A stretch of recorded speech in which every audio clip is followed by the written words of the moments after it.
You're listening to the Greeks Gridiron, live with Ethan Hristodoulou. Welcome back, everybody, to the Greeks Gridiron. I am Ethan Hristodoulou, and coming off the heels of a wild week number 1 in the NFL, I bring you all my power rankings as we head in now to week number 2. So make sure you comment down below. Give me your thoughts and opinions on this past weekend, maybe some reactions or some overreactions, takeaways, all of that, or share your power rankings and thoughts on my power rankings in that comment section down below. But we're going to dive right in, starting with the first 4 teams from the bottom, and we'll release them all in groups of 4. Beginning at the bottom of the totem pole at number 32, we're looking at the Arizona Cardinals. At 31, the Houston Texans. At number 30, we have the Denver Broncos. And then at 29, we have the Carolina Panthers. At 32 and 31, no movement here. Both of these teams in the same exact spot, so not a lot for me to really dive into about them. I look at the Cardinals as a team that are probably going to be picking in the top 5, and while they might be competitive in games this year like they were this weekend against the Washington Commanders, I don't really expect them to win a ton, and we'll basically see how this Josh Dobbs experiment goes as far as quarterback is concerned with Arizona. But until Kyler Murray gets back in the fold, I just don't really see a lot from this team. Houston Texans, they're basically a young, budding, growing, learning team with CJ Stroud under center there. A lot of young pieces all over this team with a first-year head coach in D'Amico Ryans.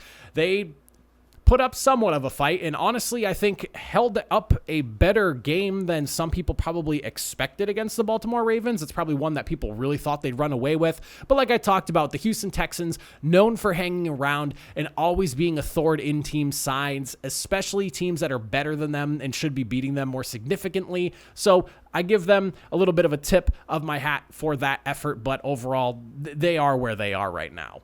The Denver Broncos are sitting at number 30. They actually dropped out from the number 27 spot, so dropping 3 spots here, as offensively, I just don't quite know if we have any answers for this team yet.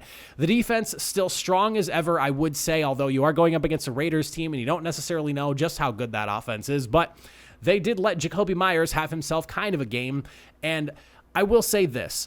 While I love what they have going on defensively in Denver, I don't know if Sean Payton is the answer for this offense, because I'm starting to believe that maybe the root of the problem might just be Russell Wilson. There were some moments here or there where we saw like a flash of the old Russell Wilson, but that offense looked no better than it did last year, and I'm a little bit concerned about how this team's going to look going forward, especially because Sean Payton has made it very vocal about how he wants this team to be, and in some, I don't want to say shots, but very vocal demands, I would say, of his quarterback through the media. And at some point, if they're not winning, that relationship is just going to continue to become strenuous. And I'll be curious to see what happens if they continue to lose and Russell Wilson isn't producing and Sean Payton is shouting to the media things about what he wants from his quarterback.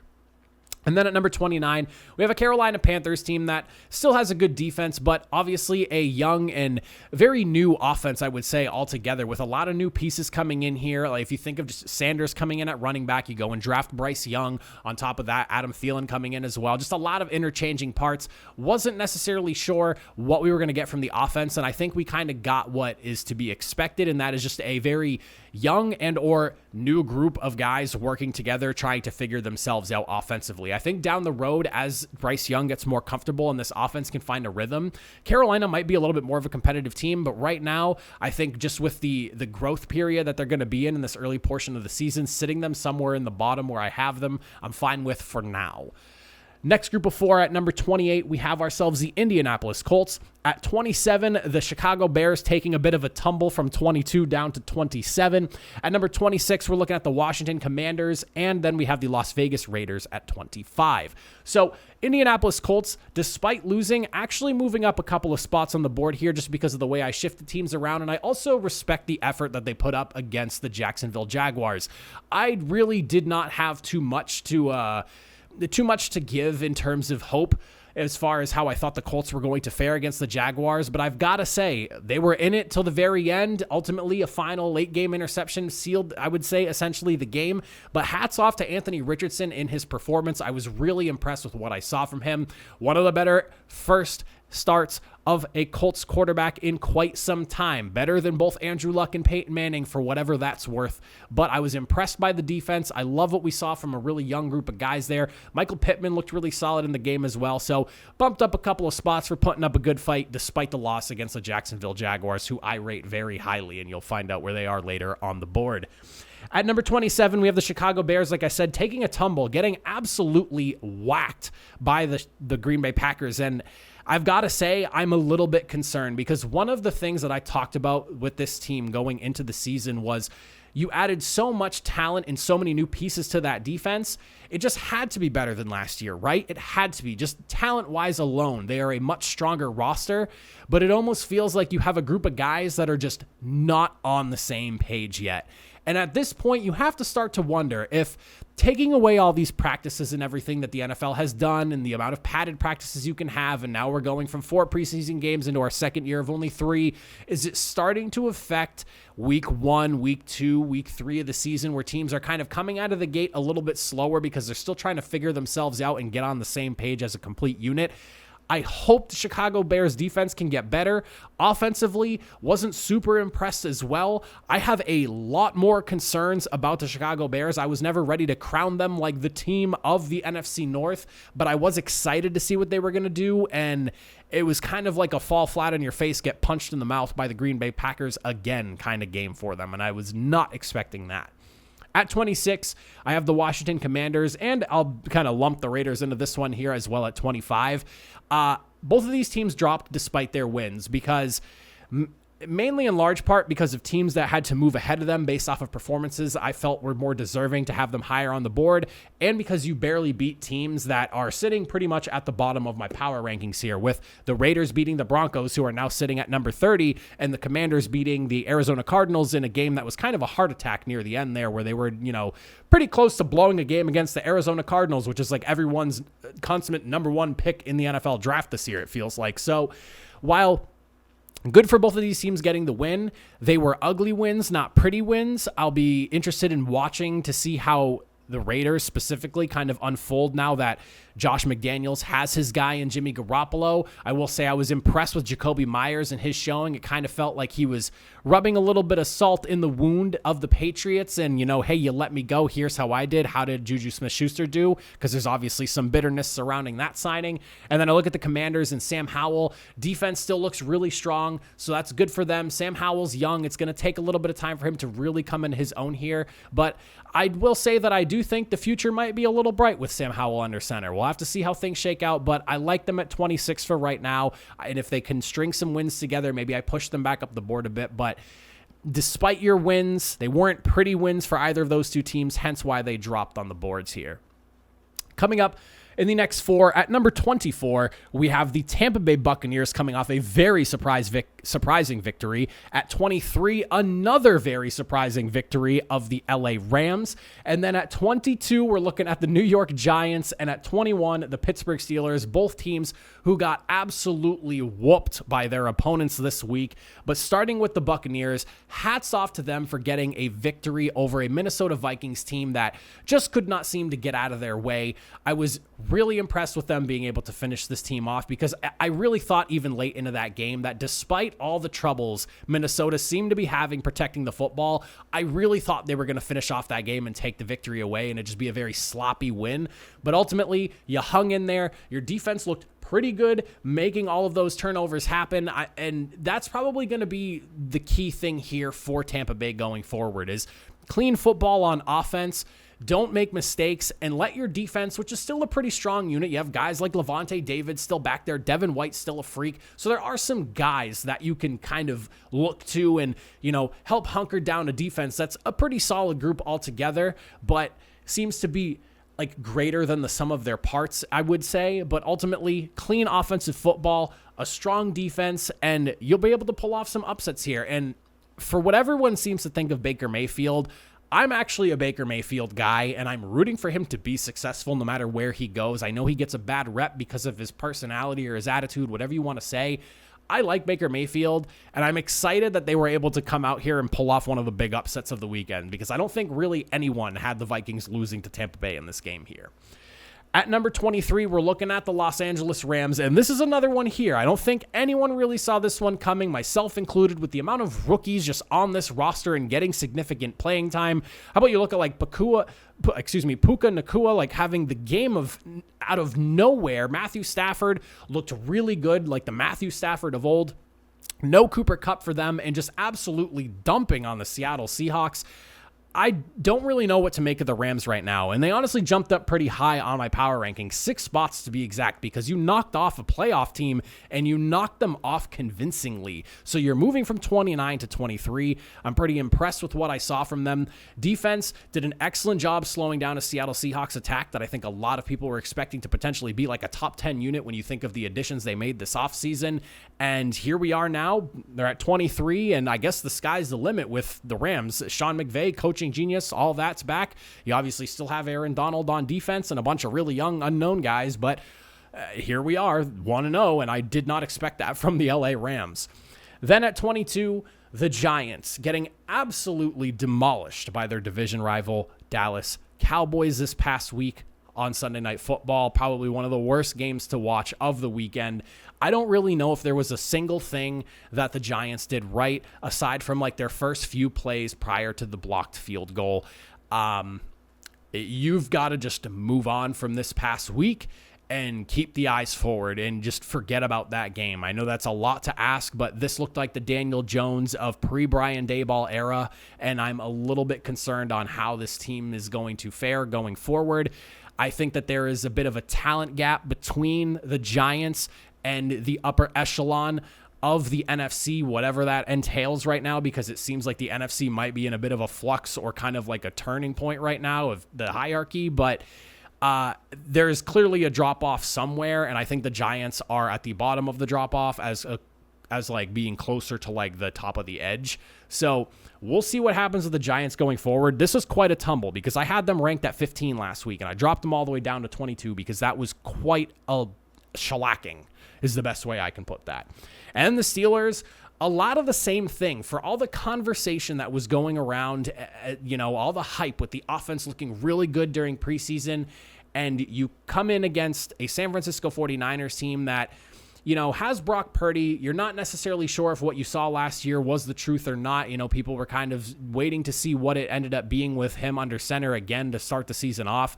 And your defense that, even I'm pounding the table for as like a top 5 unit coming into the season, looked like you had no idea what was like that. You didn't like that. They weren't even sure they showed up for a football game. Like they weren't sure why they were there. I don't know. I feel like that's the best way I can put it. It was not good from start to finish. Offensively, mistakes, miscues. It just, again, this Steelers team, this was not the result I expected. I thought, tight defensive game, Pittsburgh defense holding strong, 49ers defense obviously holding strong, and it was going to be a battle of just like inches where whatever team was able to muster up maybe a couple of touchdowns and a field goal was going to wind up winning the game. And here we are. I have the Steelers at 21. I had them at 14 last week, dropping 7 spots because I don't know if it was just the 49ers being that much better than Pittsburgh, or if maybe Pittsburgh was reading the news clippings a little bit too much and maybe just got themselves knocked to the side and didn't really even see it coming. I don't know. We'll see, but kind of concerned about the state of Pittsburgh right now, just as much as I am as the New York Giants. Next 4 teams we're looking at number 20, Tennessee Titans. At 19, the Cleveland Browns. At 18, we have the New Orleans Saints. And then at 17, I'm looking at the Minnesota Vikings. So the Titans dropping a couple of spots in a game that was not really pretty between both them and the Saints. So I can kind of lump them together here because they're pretty close in the rankings as well. Both teams really just did not look fantastic offensively. Very much a defensive game where, Ryan Tannehill had 3 interceptions, so I'm kind of concerned that maybe we're not going to ever get back that Tannehill of pre-meltdown in the playoffs. So we'll have to see what happens there and how quickly they opt to move on to maybe Will Levis or Malik Willis, whoever they feel is more ready to take over. But if Tannehill has another game like that, if you're Mike Vrabel, you've got to be considering something because you went all in and got DeAndre Hopkins this offseason, and I feel like they thought, okay, we're a playoff contender right now with quarterbacks waiting in the wings, I should say, because there's 2 of them. And now you're kind of like, okay, our veteran quarterback fell flat on his face against a really good Saints defense. I will say that. Saints defense looked really good, but definitely some concerns as far as the Titans go. And then the Saints, I feel like defensively, again, really great group. Not really surprised. They have been great under Dennis Allen for some time now, and for them to just consistently come out and give offenses issues, no real surprises there. I think it's going to take a little bit more time for Derek Carr and the offense to really get rolling again, and I kind of mentioned this earlier, with just less and less opportunity to work with your guys during the preseason and training camp, whether it's the padded practices being taken away, practices just being limited as a whole, how physical you can be, going from 4 preseason games now to 3. I feel like this is kind of a recurring theme for some teams where it's like offenses just are a little bit behind right now and defenses are a little bit ahead, so it kind of spelled recipe for disaster. But I do think that from some of the good things that I saw from the Saints, this is an offense that could kind of find themselves down the stretch and become a much better complement to what their defense looked like. The Browns, what do I say? I have them sitting at number 19 right now. Defensively, unbelievable effort. You made Joe Burrow have one of the worst games by a starting quarterback in week 1 in NFL history. And I am blown away by the result of that game. Did not expect a 24-3 just absolute whacking. I will say, though, the only reason I have them at 19 is because offensively, while the ground game looked solid, Deshaun Watson still not really impressing me. I want to see Deshaun Watson get back to what he was. He is being paid the money to be the guy that he was in Houston, and you're not getting that from Deshaun Watson right now. In a game that was 24-3, where your defense had their absolute way with the Cincinnati Bengals, I really feel like that game should have been 41-3. And that's not an understatement. I really feel like if Deshaun Watson was playing at the level he should be, with the offensive line that you have, the skill talent that you have in Cleveland, on paper, fantastic team. Quarterback right now holding this team back, because I don't know if the defense is going to be able to do that week in and week out against some of the more sure offenses, I guess, at this point, because there might be a little bit of a question mark regarding Cincinnati right now. But like, you look at the Dolphins, the Chiefs with a healthy Travis Kelce. I don't necessarily, like the Chargers, I guess, is another example. Not sure that offense could hang if defensively they're not able to hold the opponents down to 3 or 10 or 13 or maybe even 17 points. They are a really good quarterback play away from being a top half of the league, maybe even top 10 team in the NFL. And that's where I stand on Cleveland. Minnesota Vikings, I had them at 16 last week. They only dropped 1 spot here in this loss. And I kind of touched on this a little bit when I was talking about Tampa Bay. Again, tipping my cap to them for getting the win. The Minnesota Vikings basically lost and gave this game away. I feel like there was 2 instances of that this weekend. The Minnesota Vikings were 1 instance. If they could just not turn the football over like a bunch of monsters, they would be in a much better position, and they probably would have ran away with that game. But the amount of turnovers they had and just the inability to protect the football and not finish the game off ultimately cost them. Again, I don't want to take away from the Tampa Bay Buccaneers, but this was a game where it felt like the Minnesota Vikings lost it more than the Tampa Bay Buccaneers won the game. I don't want to take anything away from Tampa Bay, but that's just kind of how I feel there. Next 4 teams at 16, we have the Atlanta Falcons. At 15, we're talking Seattle Seahawks. At 14, the New England Patriots. And at 13, taking a tumble down 10 whole spots, the Cincinnati Bengals, who I had ranked at number 3 coming into the season here. At 16, the Atlanta Falcons, solid victory. You're going up against an opponent that has a very young and just inexperienced offense as a group. You did your thing defensively. Additions to the defense showed up. Showed out. You had yourself a really solid, well-rounded game. 24-10 victory over a division rival to kick the season off. Really liked what I saw from Atlanta this weekend. Seattle Seahawks, again, another one of those losses that I don't know if you're just kind of reading the news clippings a little too much heading into the season, and maybe you kind of thought you were just going to come in and walk all over the Los Angeles Rams. I'm a believer in what they have going on in Seattle, but there is a possibility that what we got from Geno Smith last year is not what we're going to get from Geno Smith this year. And the Seahawks even structured the contract extension that they gave Geno Smith with that possibility in mind. Just remember that. That's all I've got to say about Seattle. I believe in the team still. They have enough talent on that roster. It comes down to if Geno Smith can look like Geno last year, and if not, that contract he signed, again, it is designed with that idea and that possibility in mind. At number 14, the New England Patriots, very, very impressed with that game. They started out really rocky. It got to 16-0 really, really quickly. Was not a pretty start, but to be able to battle back, keep the Philadelphia Eagles offense in check. I know weather was a little bit of a thing as well, and I feel like the Patriots and Bill Belichick with his defense, if there's one thing they can do, their defenses are always ready to roll in some weather games and can shut down an offense. Whether you want to make that excuse or not, does not matter to me. That defense looked like a top 10 defense, and once they were able to weather that turnover storm and giving the Eagles that really quick early lead to 16-0, you allow, 9 points the remainder of the game as your offense was kind of working its way back slowly from its mistakes to get you back into the game. You lose 25-20 in a very competitive game. I actually predicted that game to be 24-20 Eagles, and we got a final score of 25-20. That game was about what I expected. Patriots were able to fight. They were able to put up a solid showing and effort, but not quite there yet. But I think they could find their way there come mid-season or maybe even closer to season's end. I'm excited to see what New England's going to do this year, and I felt like that was a good start despite the loss. And then at number 13, the Cincinnati Bengals. And this is another one of those, I don't want to take away from the Cleveland Browns, but it feels like not having Joe Burrow for all of training camp, essentially through the preseason, all the practices and everything he missed with that calf injury has really hurt this team out of the gate. You didn't get any preseason from Joe Burrow last year as well. And so you kind of look back to last year, slow start, 0-2 for the Bengals before they really got going and got rolling.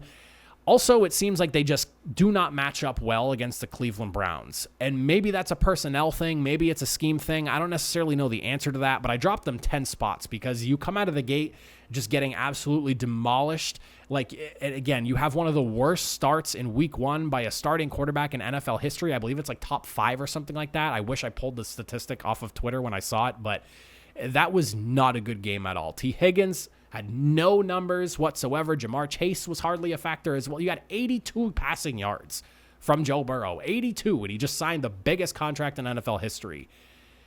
Again, one of those games that you just kind of have to look forward, forget about it, and move on. Next 4 teams. Oh, wrong way. We're looking at the Green Bay Packers at number 12. Los Angeles Chargers at 11. Buffalo Bills at number 10. Detroit Lions at number 9. I'm sure I'm going to hear it from the Lions fans, but I will get to you in a second. At number 12, the Green Bay Packers. This was something that I kind of thought might be coming. There is a very real possibility that the Packers have had 2 straight excellent quarterbacks over the last however many years it's been, like 30 years or something between Favre and Rodgers. And for Jordan Love to come out and have the game that he had after sitting for essentially, 2.5, has it been 2-3 years? I don't even remember how long it's been because he's been sitting for so long. I think 2 years now. This will be his 3rd season. He comes out in his first game of this season and was taking everything that the defense gave him. I know some people were saying, Jordan Love didn't really look that impressive. He was just taking everything that the defense gave.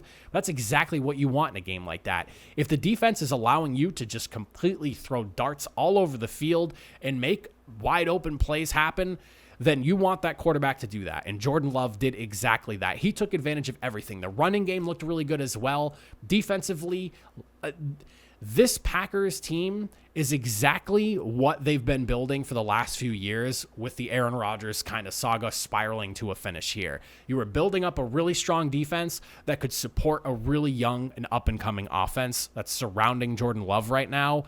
And we saw the best-case scenario in week 1 for Green Bay. I'm not all in on them yet. I have them as like a fringe playoff team right now at number 12. Don't be surprised if the Packers maybe have the recipe for quarterback success, and that is bringing a guy in the first round, letting him sit and learn for a couple of years and get comfortable. Come year 3, you send them out and they're ready to roll. I'm not saying that's the case, but it sure does feel like we're heading that direction right now. At number 11, the Chargers, if they could just stop a nosebleed. Dolphins gave them a little bit of an issue in the passing game. Solid game, I would say, as far as throwing the football went, but it was really in part of the ground game that why the Chargers were even involved in a very late, exciting finish over there. Austin Eckler, I continue to pound the table about this guy, and for some reason, I don't know why he doesn't get the noise he deserves, but he is a top 3 running back in the NFL, and I don't think he's number 3. from catching the football to running with the football to blocking as in the passing game, he can literally do everything. He is, if you were to mold a running back into a specific player, Austin Eckler is a prime example of that. And I don't think enough people talk about that. And it's so frustrating to me. Tough loss. The defense needs to get it figured out. That's supposed to be Brandon Staley's specialty, and I don't really feel like we've gotten that while he's been head coach over there. And you pretty much had every single guy that you wanted to have on the field for the Chargers. J.C. Jackson had himself an interception. You finally had the Khalil Mack, Joey Bosa duo doing their thing on the defensive front. This should have been a better performance defensively, and it was not. You could not do anything against these receivers from Miami. A little bit concerned about them defensively. I think the offense showed really good balance, and if they can keep doing that and just find some ways to stop some teams, this is a threatening team. I actually have them moving up a couple of spots here despite their loss because I'm positive about the team as long as the defense can kind of figure themselves out. Then at number 10, Buffalo Bills, coming off of what was a crazy game. Aaron Rodgers hurting himself in the first 3 snaps. I literally said to myself, wow, I'm sitting at 500 now because I'm not going to get this pick right. I had the Jets going and winning the game.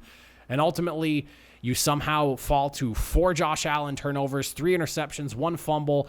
I got beat over the head by people defending Josh Allen and me bringing up the amount of turnovers and potential turnovers he had last season. And for whatever reason, I was an idiot for bringing that up, but here we are sitting post 4 turnovers by Josh Allen, and I don't really feel that stupid about it, so it is what it is. If he can stop playing hero ball and that offense can be more balanced, they're a great team. They could be far more threatening, but it feels like they have just strapped the cape on Josh Allen and forcing him to win games, or he feels like he needs to win games. One of those two things is happening, and somebody needs to stop it, and it's got to be Sean McDermott. I don't know what else to say. This is a great team on paper. They've got all the talent in the world, and you got to stop putting the entire weight of Buffalo on Josh Allen's shoulders. Simple as that. He cannot be the only thing reliable in your offense. I'm not saying that Stephon Diggs isn't reliable, but like it can't just be this Josh Allen, Stephon Diggs show. You need a more balanced offense in Buffalo if you're going to be successful in the AFC. I understand it's a passing league, but you need to be able to do something on the ground that isn't Josh Allen designed runs or scrambles because of plays breaking down in the passing game. You need to get more balance in Buffalo, plain and simple. Take the cape and throw it away. Get it off of Josh Allen. At number 9, the Detroit Lions, big upset victory here. Again, another one of those games that I don't really want to take away. And I know that a lot of people have said this, and I've already seen a lot of people complaining about it, but I'm kind of in the same boat here. I don't want to take anything away from the Lions because you came out and got yourself a massive victory here. But Travis Kelce issue aside, the amount of key situations where skill players just failed to come up with wide open receptions in situations that would have been like leading to the dagger of the Lions or to the Lions, it was really frustrating to watch. KC should have won that game. Detroit obviously wins. Hats off to them. Much respect. I think they're going to be in it like that all year long. I expect a lot of good things. I have Detroit at number 9. Just kind of feel like that was a game that they kind of snuck by with. We'll see if that ends up being the case going forward or if that's a sign of things to come. But again, congrats. Big win, Detroit. Let me see you do it again. Next 4 teams at number 8, we're talking the New York Jets, who actually stay pat. They don't move at all. At number 7, we have the Jacksonville Jaguars. They slide up a couple of spots here.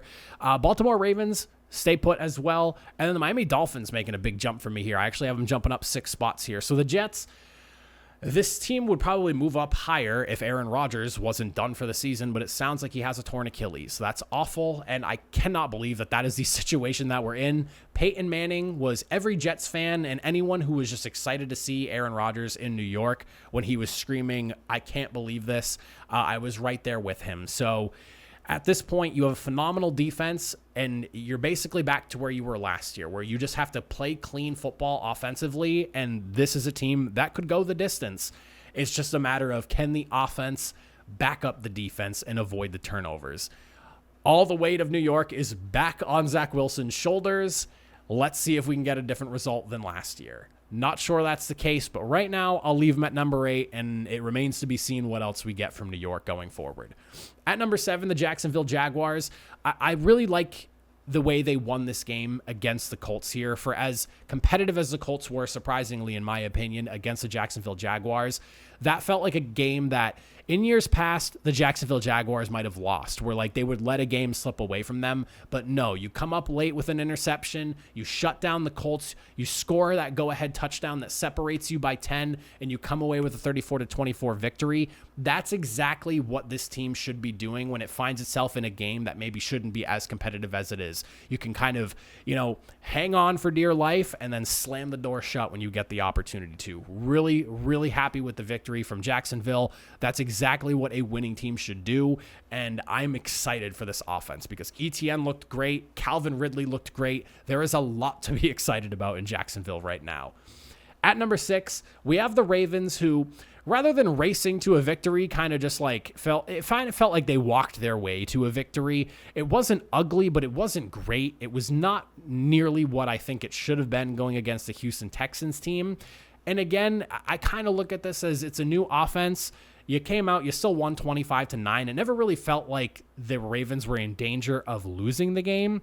It just never felt like they were as ahead as they should be. That's like the best way I can explain that. I'm very high on the Ravens. They are dealing with a lot of new pieces on the defensive front side, especially that front seven. And on top of that, with a new offense, there's going to be some growing pains, and I feel like we're seeing that a lot around the league right now, barring a few teams that are basically set in stone. This is another team, though, that as long as they can avoid the injury bug anymore, because J.K. Dobbins is already out for the season, and we all know that the injury bug seems to just be in love with Baltimore and can't get off of the Ravens. If they can just stay healthy, and I feel like I've been saying that for like 3 years now, if they can just stay healthy, I believe in the Ravens. I'm keeping them at 6.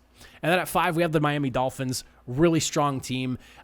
Defensively, they're dealing with some injuries. Obviously, they brought in Jalen Ramsey. He was supposed to be a big piece that would help solidify that secondary there. And I think that once he gets back, if he can get back to speed quickly too, this is a team to be afraid of. Tua looks like he has not missed a beat. And at this point, looks like a top-tier quarterback. I know that people are concerned about his health. I'm concerned about his health. But right now, I have a very hard time arguing against Tua. He has looked fantastic when he's healthy and not dealing with these head issues. If he can stay clean in the pocket, doesn't get knocked out in a game or 2 or 3 like last season, this Miami Dolphins offense with Waddle and Hill and the running back room that they have there and the way Mike McDaniel, can make up all these wacky running play designs, this is an offense to fear. Defense has to tighten up a little bit, but we saw it with the Dolphins last year while Tua was healthy and wasn't coming off of like a concussion. That first stretch of games before he got hurt, this offense was lights out, and it looked exactly like they did this past Sunday. And I think we're going to see it again. And then to round out the top 4, sitting at number 4, I have the Kansas City Chiefs. At number 3, the Dallas Cowboys. Big win for them, and it shows in my power rankings. At number 2, I got the San Francisco 49ers. And then at number 1, I still have the Philadelphia Eagles. They are the team that is at the very top of the NFL for me right now personally. So for anyone pounding the table for somebody else, I'm sorry. I'll get to them in a second, but they are my number 1. At number 4, the Kansas City Chiefs. Like I said, I know that there's been a lot of conversation regarding the whole Kelsey injury and whatnot and how much that affected them. And obviously Chris Jones wasn't playing as well. Put those things aside because we kind of knew that stuff was coming anyways. Even when I made my pick for Kansas City to win, I kind of expected Travis Kelsey to not be playing. But I still made my pick before it was certain that he wasn't going to play. However, this offense should still be a very talented group, Travis Kelsey or not. You have Patrick Mahomes. Offensive line struggled a bit against what seems to be a very young and ravenous defensive front from the Detroit Lions. But overall, offensive line, as long as they can keep Patrick Mahomes upright long enough for him to do his thing, I mean, 6, 7 drops we saw altogether. If those drops are receptions in key situations, I don't want to get into the Kadarius Toney too much because I know he has heard plenty of it to the point where he's not on Twitter anymore. I think he's not on any social media at this point. I believe in this KC team. I don't think that loss means too much. I just feel like they gave a game away that they should have won. And that's where I stand on that. I'm not going to sit here and act like the Chiefs are dying and that this is the end of the dynasty or whatever. They're not going to. I still think that they're prime contender, prime to potentially repeat. And that's just where I stand on KC. I think they lost the game more than the Detroit Lions won that game. And that's my opinion. If you don't like it, tough. At number 3, the Dallas Cowboys. When you go in to your division rival's home and just completely slaughter them in a weather game, mind you. It's a rain game, and the Dallas Cowboys are an indoor team. For all the flack that indoor teams get for not being able to play in weather, you come in and in every single facet of the game of football, dominate from start to finish, and you basically rip the soul out of your opponent by halftime, you find yourself in the top 3 of the NFL, in my opinion. I don't know if the Giants are just that bad or if the Cowboys are just that good, but if this Cowboys team looks like this defensively all year long, you don't even need to have an above average offense. The Cowboys can just be average on offense, and that defense is just going to rip opposing offenses to shreds while they try to do whatever they can to stop Micah Parsons and DeMarcus Lawrence and the rest of the guys that are going after the quarterback and stuffing up the run. That defense is unbelievable, and at this point has a very strong case for being the best in the NFL. But I don't quite know if they're better than the 49ers that I have at number 2. From start to finish, again, you go in, you're playing the Pittsburgh Steelers. There was a lot of hype around them coming into this year, a lot of people ranking them very high in power rankings. I had them at 14 last week, so just above at the very bottom of the top half of the league. But you go in there with some questions as to, is Brock Purdy really the guy? You know, can he get back to coming off of injury, back to being what he was at the end of last season before he got hurt, leading your team all the way to the Super Bowl, or not the Super Bowl, NFC Championship. For the 49ers to come in and, again, dominate every single level of football the way they did against a team that had a lot of hype coming up around them, more than I would say the Giants had. You shut down an offense that seemed to find some fire in the preseason. You made a defense that has TJ Watt, who had himself 3 sacks, mind you, in that game. TJ Watt had himself a game. And you still completely shut down anything that they were trying to do to you offensively. And again, you tore up the defense. I'm blown away by the result of that game because this 49ers team, on paper, one of the most talented teams in the NFL. From the skill talent on offense, the offensive line is fantastic. The defense, you have Nick Bosa, and he did not look like he missed a beat despite his hold out, whatever it was that he was doing through the preseason. I really have no complaints about the 49ers.